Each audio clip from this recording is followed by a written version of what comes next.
नमस्कार, मैं नितिन वालिया और एक बार फिर से आप सभी का बहुत बहुत स्वागत करता हूं। आज की खास वीडियो में हम आपसे बात करेंगे आंग्ल मैसूर युद्ध के बारे में। आंग्ल और मैसूर के बीच में 4 युद्ध हुए हैं, उन चारों युद्धों को आज हम लोग डिटेल में डिस्कस करेंगे।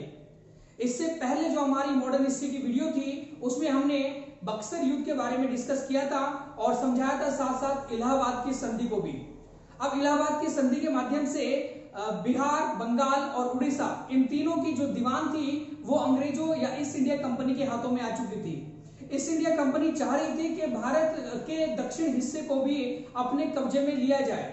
अब दक्षिण हिस्से में कौन सा ऐसा राज्य था जो थोड़ा सा कमजोर पड़ चुका था या जहां पर उनको लग रहा था कि वहां पर व्यापार एक अच्छी तरीके से हो सकता है, तो वो था मैसूर।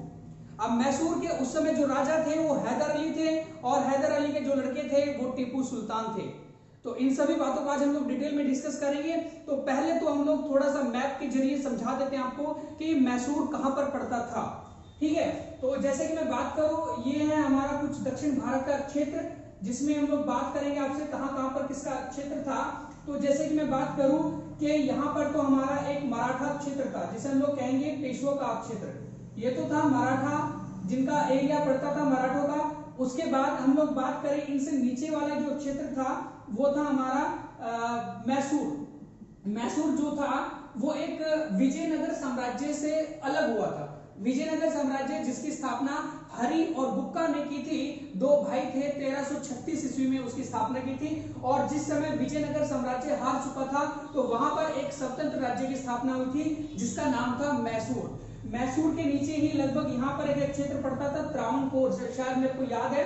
तो वो एक British east India company, British east India company के हित में आता था।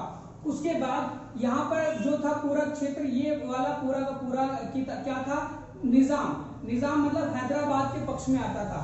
यहाँ पर एक क्षेत्र था जो हमारा क्या कहलाता था, हमारा एक सरकार कहलाती थी, उत्तरी सरकार। ये वाला जो क्षेत्र था वो उत्तरी सरकार के नाम से जाना जाता था। और ये पूरा का पूरा एरिया जो था वो बंगाल, बिहार और उड़ीसा, ये 3 हमारे राज्य थे जहां पर east India company, British east India company का राज्य हो चुका था। कब? 1765 में, जो इलाहाबाद की संधि हुई थी उसके माध्यम से। ठीक है जी। अब बात ये आती है कि निजाम ने ये वाला एरिया जो उत्तरी सरकार थी, ये वाला जो दे दिया क्षेत्र दे दिया गया था वो ब्रिटिश ईस्ट इंडिया कंपनी को दे दिया गया था। अब बात आती है नीचे की, तो यहाँ पर ये वाला क्षेत्र पूरा का पूरा, यहाँ पर ये वाला एरिया जो था वो किसके पक्ष में था, निजाम के। अब यहाँ पर क्या होता है, ये पूरा का पूरा एरिया जो था वो कहलाता पहले कर्नाटक। हमने आपको पहले भी बताया था जो कर्नाटक के युद्ध हुए थे, कर्नाटक के युद्ध यहाँ की वजह से हुए थे। तो कर्नाटक जो था पहले वो यहाँ पर कहलाता था। ठीक है, जो कोरोमंडल तट था, ठीक है ना, आज वो अगर हम कहेंगे कर्नाटक, ये पड़ता है इस क्षेत्र में जहां पर पहले मैसूर था। ठीक है, तो यहाँ कर्नाटक में ही क्या आता था, मद्रास आता था, जिसका नाम आज चेन्नई है। ठीक है ना, यहीं पर पुडुचेरी आता था, पुडुचेरी का भी नाम आएगा इसी युद्ध में अभी। ठीक है, तो ये तो वो एक हमारा मैप है, जिस मैप में हमने आपको समझाया कि मराठों का क्षेत्र ये था, निजाम का एरिया ये था, मैसूर का एरिया ये था और ये ब्रिटिश ईस्ट इंडिया कंपनी के हित में था। और ये पूरा एरिया भी उस समय यहाँ के जो कर्नाटक का कुछ हिस्सा था, जैसे मद्रास, यहाँ पर एक फोर्ट जॉर्ज जो किला बनाया गया था वो एक ब्रिटिश गवर्नमेंट ने, मतलब ईस्ट इंडिया कंपनी ने बनाया था।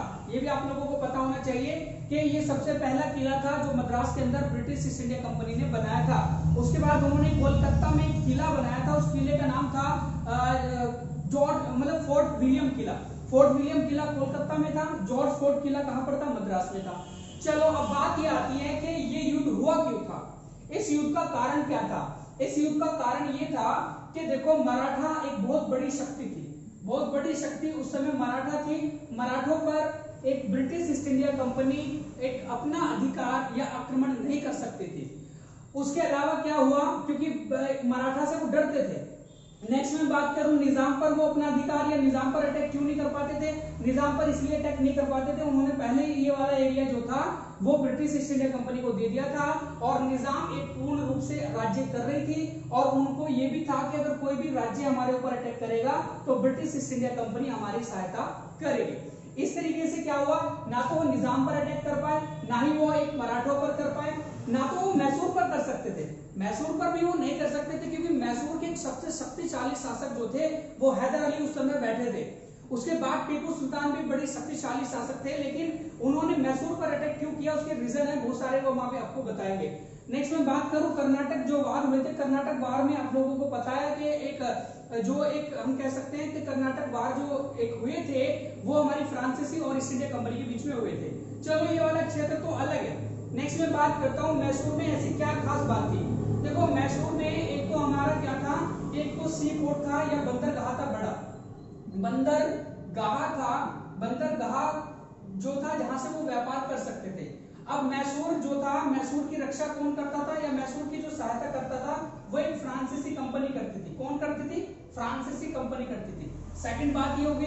नेक्स्ट में बात करूं कि इसी एक मैसूर में क्या थे, एक चंदन के पेड़ हुआ करते थे, चंदन के पेड़ हुआ करते थे। अब जो चंदन के पेड़ थे वो एक बहुत ज्यादा महंगे बिकते थे, उनका बहुत बड़ा बिजनेस हो सकता था, ईस्ट इंडिया कंपनी उससे बिजनेस कर सकती थी उस टाइम पर, ठीक है।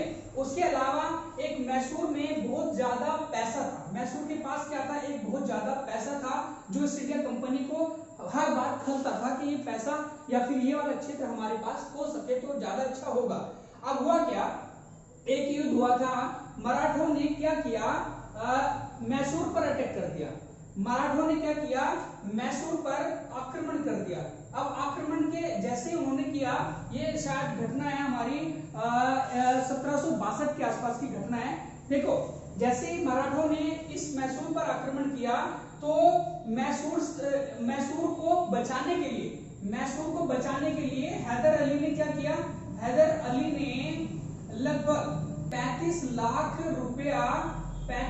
रुपया हैदर अली ने किसको दिया, मराठों को दिया कि भाई हमारे ऊपर अटैक मत करना, हमारे ऊपर अटैक मत करना और आप पीछे से पीछे हट जाओ।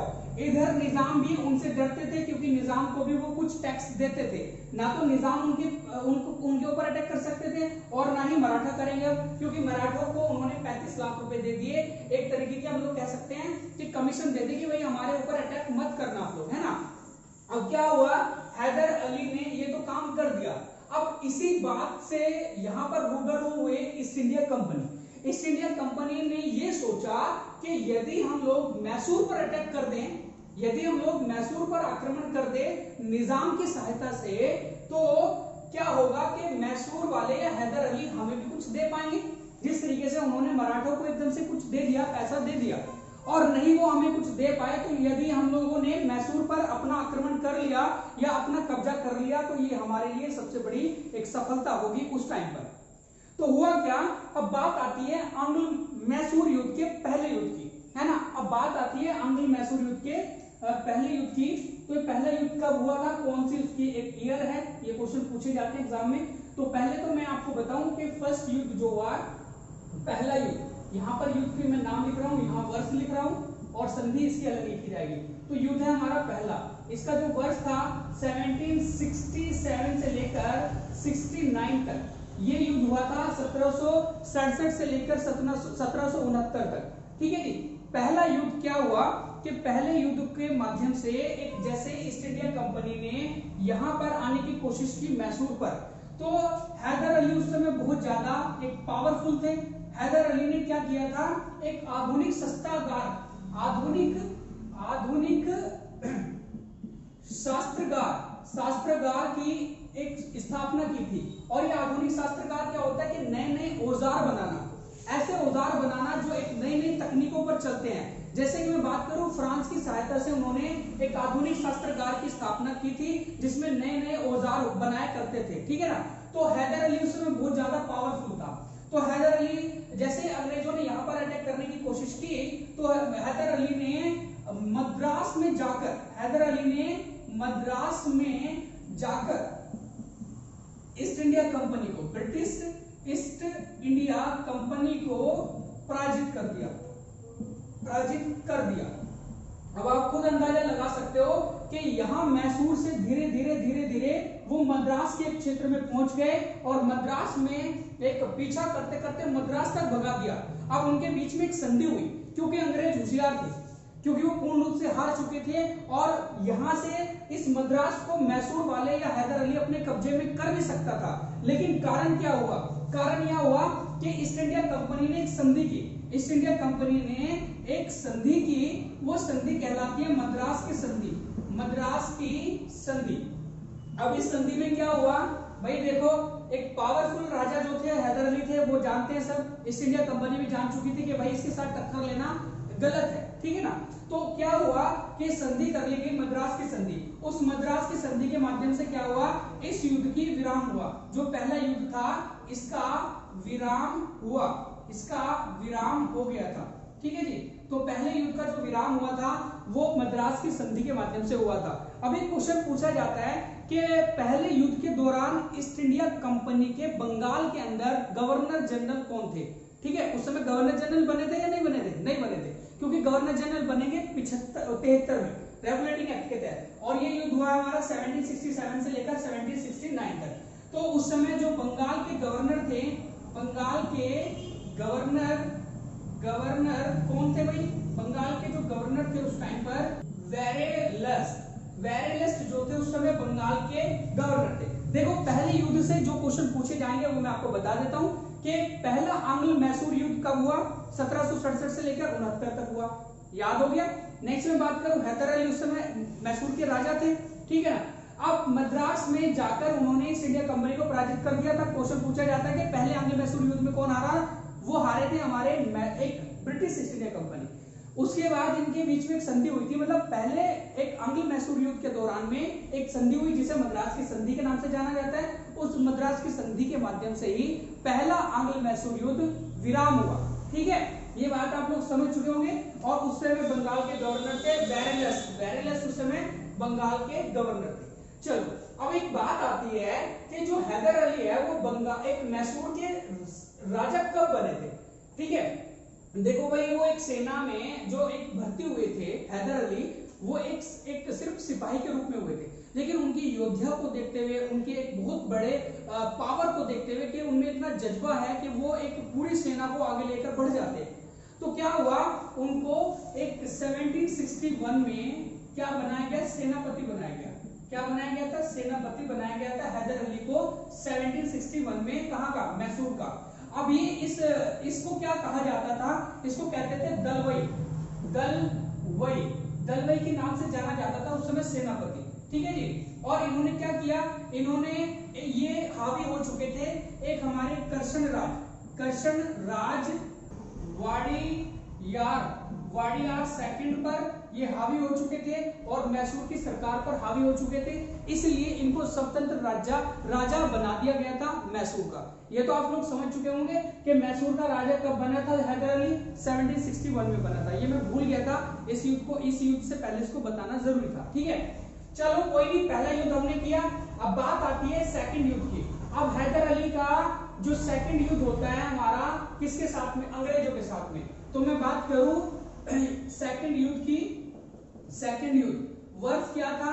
वर्ष था हमारा 1780 से लेकर 84 तक। ये हमारा दूसरा युद्ध हुआ था जो 1780 से लेकर 1784 ईस्वी तक हुआ था। देखो 1784 तक ये युद्ध हुआ जरूर था, लेकिन इस युद्ध में हैदर अली की मतलब इसी युद्ध के दौरान हैदर अली की एक हम कह सकते हैं मृत्यु हो गई थी। ऐसा नहीं उनको मारा गया था, उनकी मृत्यु हो गई थी, ठीक है ना। तो मैं पहले तो बात करूं इस युद्ध में कौन कौन किसके साथ में था। तो हुआ क्या था इस युद्ध में? एक तो हमारे मैसूर के साथ में कौन था? मैसूर के साथ में थे हमारे मराठा। मैसूर के साथ में थे मराठा, ठीक है ना। इनके साथ में ही निजाम भी शामिल हो गए थे, इनके साथ में ही निजाम शामिल हो गए थे। अब एक तरफ थे हमारे आंग्ल का मतलब होता है ईस्ट इंडिया कंपनी। लेकिन क्या हुआ, निजाम बाद में किसके साथ में हो गए? वो आंग्ल के साथ में हो गए। देखो निजाम किसी के भी साथ हो जाते थे, पहले उन्हें पैसों से मतलब था, अपने एक राज्य को बचाने के लिए वो कुछ भी कर सकते थे, ठीक है ना। तो क्या हुआ, मैसूर और मराठा एक साथ थे, ठीक है ना। अब जैसे ही ये युद्ध होता है, अब इस युद्ध के दौरान 1782 में हैदर अली की मृत्यु हो जाती है। ऐसे नहीं उनकी हत्या की गई, उनकी सिर्फ मृत्यु हो जाती है। अब एक क्वेश्चन पूछा जाता है कि हैदर अली की मृत्यु कौन से आंग्ल मैसूर युद्ध के दौरान हुई थी? तो सेकंड वाले के दौरान हुई थी 1782 में, ठीक है ना। अब हुआ क्या था इस युद्ध में 1782 में टीपू सुल्तान ने कमान संभाली, टीपू सुल्तान ने मैसूर की कमान संभाली और स्वतंत्र राजा कौन बन गया? टीपू सुल्तान बन गया था उस समय स्वतंत्र राजा कहां का? मैसूर का। अब जैसे टीपू सुल्तान बना 1782 में, अब टीपू सुल्तान ने एक उनके साथ में युद्ध जारी रखा, लेकिन क्या हुआ? परिणाम कुछ नहीं निकल कर आया था भाई। कुछ क्षेत्र जो थे वो एक अंग्रेजों ने जीत लिए थे और कुछ क्षेत्र जो थे वो एक टीपू सुल्तान ने जीत लिए थे, जिसकी वजह से क्या हुआ? दोनों के दोनों इस युद्ध से, जो सेकंड वार था हमारा आंग्ल मैसूर, उससे परेशान हो गए थे। अब इन्होंने क्या किया? दोनों ने मिलकर एक संधि की। इस संधि का नाम क्या था? जो सेकंड आंग्ल मैसूर युद्ध के दौरान हुई थी, उस संधि का नाम था मंगलोर की संधि। कौन सी संधि? मंगलोर की संधि। ये आपने याद रखना है कि मंगलोर की संधि कब हुई थी? तो मंगलोर की संधि जो हुई थी सेकंड आंग्ल मैसूर युद्ध के दौरान हुई थी। मंगलोर कहां पर पड़ता है? आज कर्नाटक में पड़ता है और पहले वो मैसूर के हित में आता था, ठीक है ना। इसमें क्या हुआ कि जो जीते हुए प्रदेश थे ईस्ट इंडिया कंपनी ने मैसूर के, वो उनको दे दिए थे और जो हैदर अली ने जीते थे वो उनको दे दिए, मतलब आपस में एक दूसरे को उनके जीते हुए क्षेत्र को वापस कर दिया था, ठीक है ना। अब बात आती है आंग्ल मैसूर युद्ध के तीसरे युद्ध की, है ना। अब तीसरे युद्ध की मैं बात करूं, तीसरे युद्ध का जो वर्ष है, देखो ये वर्ष याद रखने जरूरी है। थर्ड वार ऑफ आंग्ल एंड मैसूर, ठीक है ना। तो थर्ड जो युद्ध हुआ था वो कब हुआ? वो हुआ था हमारा 1790 से लेकर 1792 तक। ये युद्ध हुआ था हमारा तीसरा आंग्ल मैसूर युद्ध। अब एक बात आती है कि हमने पहले वाले युद्ध में तो अंग्रेज या एक हमारी कंपनी के जो गवर्नर जनरल थे वो हमने लिख दिया गया था। अब बात ये आती है कि सेकंड वाला जो युद्ध हुआ था आंग्ल मैसूर युद्ध, उस समय बंगाल के गवर्नर जनरल बन चुके थे, क्योंकि 1780 में वो युद्ध स्टार्ट हुआ था, ठीक है ना। उस समय बंगाल के गवर्नर जनरल वॉरेन हेस्टिंग्स थे। कौन थे? वॉरेन हेस्टिंग्स थे। याद रखेंगे सेकंड आंग्ल मैसूर युद्ध के दौरान कौन थे? बंगाल के गवर्नर जनरल वॉरेन हेस्टिंग्स थे। अब तीसरे युद्ध के दौरान बंगाल के गवर्नर जनरल कौन थे? बंगाल के गवर्नर जनरल कौन थे? तो लॉर्ड कॉर्नवालिस जो थे उस समय बंगाल के गवर्नर जनरल थे, जिस समय थर्ड आंग्ल मैसूर युद्ध हुआ था। चलो भाई, अब जैसे ये युद्ध हुआ था, इस युद्ध का मुख्य कारण क्या था? इस युद्ध का मुख्य कारण ये था कि टीपू सुल्तान ने हरकत कर दी थी। हरकत क्या की थी? उन्होंने यहाँ पर जो एक ब्रिटिश ईस्ट इंडिया कंपनी का क्षेत्र था, ये वाला जो आज केरल कहलाता है ना, ये वाला जो केरल कहलाता है, ये पहले किसका हिस्सा था? ये वाला ब्रिटिश ईस्ट इंडिया कंपनी का हिस्सा था उस समय, जिस समय मैसूर युद्ध चल रहा था। तो इस पर आक्रमण कर दिया किसने? टीपू सुल्तान ने। अब भाई वहां तो गुस्सा आएगा ईस्ट इंडिया कंपनी को। ईस्ट इंडिया कंपनी ने क्या किया कि अब तो हम लोग इसको नहीं छोड़ेंगे, हम इसके ऊपर अटैक करेंगे, क्योंकि इन्होंने हमारे भारत को जीतने की कोशिश की है। समझ रहे आप लोग? तो क्या हुआ? एक तो ये रीजन था, ऊपर से क्या रीजन था कि टीपू सुल्तान ने हेल्प मांगी थी मिस्र से, टीपू सुल्तान ने हेल्प मांगी थी फ्रांस से, ठीक है ना। और फ्रांस जो था उस समय एक आपस में एक दूसरे के दुश्मन थे, अंग्रेज ईस्ट इंडिया कंपनी और फ्रांस ईस्ट इंडिया कंपनी। तो इसीलिए क्या किया इन्होंने, इस केरल वाले क्षेत्र को जैसे उसने टीपू सुल्तान ने अटैक किया, तो ये तीसरा युद्ध हुआ है। अब तीसरे युद्ध की हमने ईयर लिख दिया गया है। उस समय बंगाल के गवर्नर जनरल लॉर्ड कॉर्नवालिस थे, वैसे भी बहुत एक पावरफुल व्यक्ति थे, ठीक है ना। इसमें एक संधि हुई थी। अब इसमें एक संधि हुई थी जिस वजह से युद्ध रुका था, श्रीरंगपट्टनम की संधि। ये युद्ध जो रुका था किस नाम से रुका था? श्रीरंगपट्टनम। श्रीरंगपट्टनम क्या था? श्रीरंगपट्टनम एक टीपू सुल्तान की कैपिटल थी, टीपू सुल्तान की कैपिटल थी। वहां पर बैठकर एक संधि हुई थी कि भाई आप लोग हमारे ऊपर अटैक नहीं करोगे। अब बात एक और आती है, क्योंकि इन्होंने मैसूर पर आक्रमण कर दिया गया था, टीपू सुल्तान की कैपिटल तक पहुंच गए थे, श्रीरंगपट्टनम तक। कौन? British east India company. अब हुआ क्या था? टीपू सुल्तान इस युद्ध में हारा था, मैं मानता हूं, और वैसे भी इतिहास में लिखा हुआ है, ठीक है ना। श्रीरंगपट्टनम की संधि हुई। इस संधि के माध्यम से क्या किया गया? ब्रिटिश ईस्ट इंडिया कंपनी को टीपू सुल्तान क्या करेगा कि 3 करोड़ रुपया किसको देगा? ब्रिटिश ईस्ट इंडिया कंपनी को देना होगा। किसको देना होगा? ब्रिटिश ईस्ट इंडिया कंपनी को 3 करोड़ रुपया देना होगा। किसको? टीपू सुल्तान को। टीपू सुल्तान क्या करेगा? ब्रिटिश ईस्ट इंडिया कंपनी को 3 करोड़ रुपया देगा। एक तो ये बात होगी, ठीक है ना। अब बात ये आई कि इसके दो पुत्रों को ब्रिटिश ईस्ट इंडिया कंपनी ने अपने कब्जे में कैद कर लिया गया था। ये कहा गया था कि यदि आप लोग अपने मतलब एक टीपू सुल्तान अपने दोनों पुत्रों को छुड़वाना चाहता है तो आपको पहले 3 करोड़ रुपया देना पड़ेगा, और जो क्षेत्र हमने जीते हैं मैसूर के वो हमें वापस, मतलब जो हमने या ईस्ट इंडिया कंपनी ने मैसूर के क्षेत्र जीते हैं वहां पर ईस्ट इंडिया कंपनी का ही राज्य रहेगा। ये बात बोली गई थी। देखो 3 करोड़ रुपया उस टाइम पर कितना पैसा था जो देना था टीपू सुल्तान को। किसको? ईस्ट इंडिया कंपनी को। चलो अब ये युद्ध हुआ। इस युद्ध की जो विराम हुआ था वो किस संधि से हुआ? श्रीरंगपट्टनम की संधि से। इस युद्ध में कौन हारा? इस युद्ध में हमारे टीपू सुल्तान हार चुके थे। अब टीपू सुल्तान हेल्प लेने लगे किसकी? टीपू सुल्तान हेल्प लेने लगे थे फ्रांस की। पूर्ण रूप से उन्होंने फ्रांस की हेल्प लेनी शुरू कर दी थी। उन्होंने कहा भाई टीपू सुल्तान मतलब हमारी हेल्प करो। और फ्रांस के उस समय एक बोला बाला जो चल रहा था नेपोलियन का चल रहा था, नेपोलियन बोनापार्ट। ये इतिहास में आप लोग पढ़ोगे भी, इस दौरान नेपोलियन बोनापार्ट ने बहुत राज्य क्षेत्र पर अपना कब्जा कर लिया गया था। इसीलिए नए जो एक हमारे गवर्नर जनरल आए थे बंगाल के, लॉर्ड वेलेजली आए थे।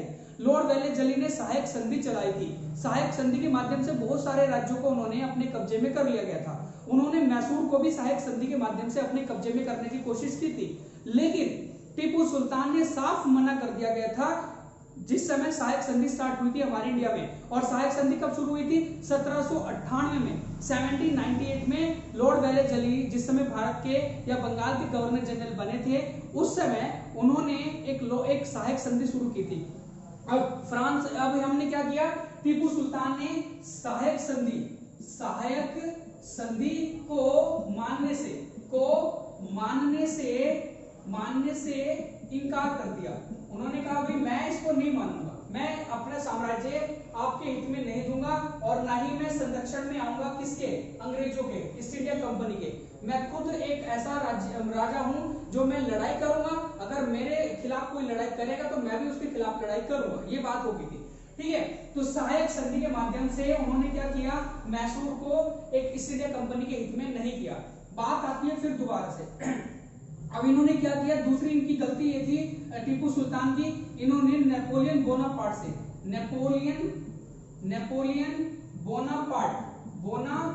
से भी सहायता मांगी थी। फ्रांस से सहायता मांगी थी, कहने का मतलब मेरा ये है, फ्रांस से सहायता मांगी थी। लेकिन क्या हुआ कि कहीं ना कहीं पर हमारे जो ईस्ट इंडिया कंपनी थी उस टाइम पर, ईस्ट इंडिया कंपनी को बहुत ज्यादा इस बात का डर था कि यदि नेपोलियन बोनापार्ट हमारे इंडिया में अटैक कर दे तो वो पूरे साम्राज्य को ध्वस्त कर सकता है। ईस्ट इंडिया कंपनी को इतना डर जरूर था ईस्ट इंडिया कंपनी को। अगर फ्रांस उस समय अपनी पोजीशन पर आ जाएगा तो फ्रांस भी कहीं ना कहीं पर ईस्ट इंडिया कंपनी को पराजित कर सकता है।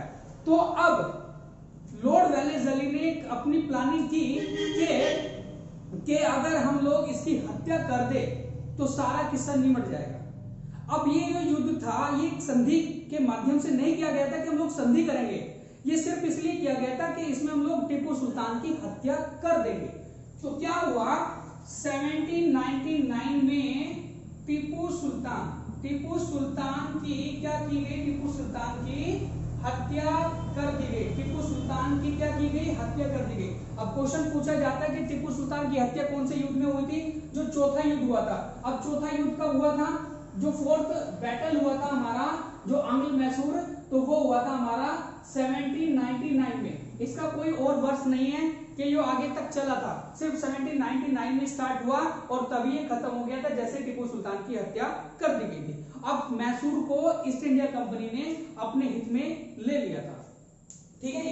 इस तरीके से 4 युद्ध हुए हैं और चारों युद्ध को आपने अच्छे से याद रखना है, कब कब कौन से युद्ध हुए हैं। मैं दोबारा से फिर एक बार लिख देता हूं कि कब कब कौन से युद्ध हुए हैं जो आपको आसानी से याद रहेंगे। वो पहला युद्ध की मैं बात करूं तो 1767 से लेकर 69 तक हुआ है। और किस संधि से रुका था? ये संधि थी हमारी मद्रास की संधि।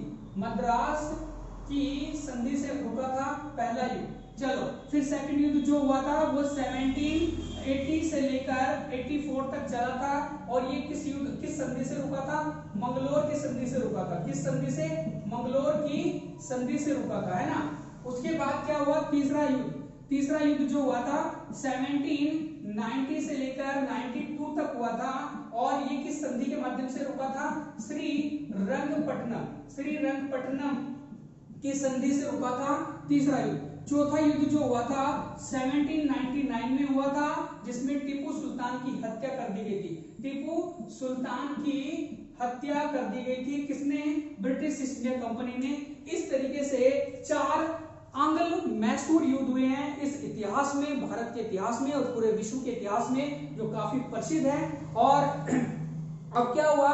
टीपू सुल्तान की जैसे हत्या हुई तो मैसूर राज्य को ईस्ट इंडिया कंपनी ने अपने कब्जे में कर लिया था। ठीक है, देखो टीपू सुल्तान को विश्व का पहला मिसाइल मैन कहा जाता है, ये भी आप लोगों को पता होना जरूरी है।